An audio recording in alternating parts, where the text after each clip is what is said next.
Welcome to CUTV Newsbriefs. I'm Zoltan. This week, an angry group of students from CEGEPs and 12 universities confronted the STCUM with a petition of 4,500 signatures. The newly formed coalition of youths asked for reduced transit rates. Chris Papp, head of the coalition, organized a meeting with Treffel Lacombe, Director General of the STCUM. Local municipal election candidates attended to express support.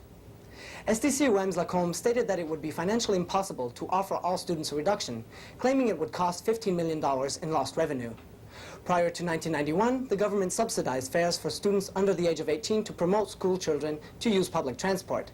After 91, support from the government was given to the STCUM, forcing it to look elsewhere for funds. Lana Grimes, Vice President of Concordia Student Union, attended the meeting in order to glean more information. She stated that Concordia intends to pursue the issue of lower student transit fares and may come up with some proposals for future meetings. Sinn Féin leader Gerry Adams spoke to a crowd of over 300 people on the 13th of October at Concordia. Adams claimed the British government is pressuring Canada and the US to prevent him from rallying international support for his cause. Sinn Féin, the political arm of the Irish Republican Army, announced a ceasefire last August.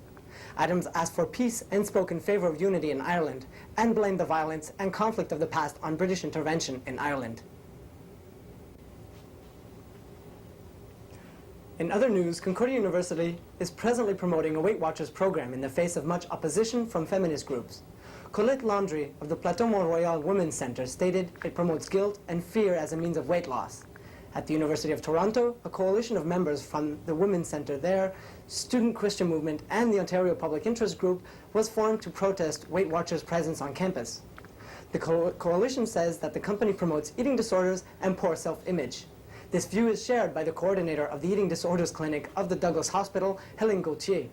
She claims the program has a be beautiful and thin and all will be well approach. The University of Toronto is aiming to hire nutritionists instead of a commercial program on campus. Diane Pressot, spokesperson for WeightWatchers, contends that the program was designed by nutritionists and dietitians. Concordia's chapter of the Quebec Public Interest Group are not aware of Concordia's involvement with WeightWatchers. Concordia's Women's Centre is trying to organize a body image group for next semester. For more information, call 848-7431. The Eating Disorders Clinic will be holding a meeting on November 8th at the Douglas Hospital. And in events closer to home, which have dominated the news in recent weeks, Bosnia-Herzegovina has not been forgotten. Last week, Concordia was host to a Bosnian refugee, Dr. Faiza Mustovic, a professor of Sarajevo University. In neighboring Croatia, there are 30,000 Bosnian refugees. However, most of the victims are the Bosnian women, according to Mustovic. During a visit to the Sarajevo Gynecology Center, she found it was missing windows and heating. The situation of children is just as bleak. There are 6,000 orphans in Sarajevo and no schools for lack of writing supplies. To help the many orphans, Mustovic put together an orphan financing network. With the help of an Italian children's support organization, Italian families were put in touch with orphans in Croatia. During her visit to Canada, she wishes to do the same, but for Canadian families and orphans in Sarajevo. According to Mustovic, the spirit of Sarajevo is impossible to destroy. Croats, Serbs, and Muslims always live together in Bosnia. They are all in the same spot, said Mustovic. Shells can't choose who they will kill. Winter is approaching and it poses a great threat. There are no more trees in Sarajevo, and most people have already burned their personal libraries during the last 2 winters. And now to draw the winner of last week's contest, which was to answer the question, who was the star in the movie Time Cop? The prize is a pin from the movie Time Cop. And now we'll do the drawing. Open this.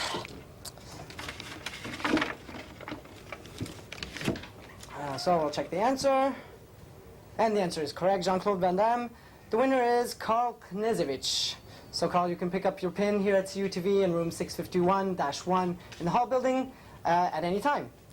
And now for next week's contest, the winner may choose from any of these 3 discs. The question for next week's contest is, what's the name of the anchor who hosts CUTV Newsbriefs? For CUTV Newsbriefs, I'm Zoltan.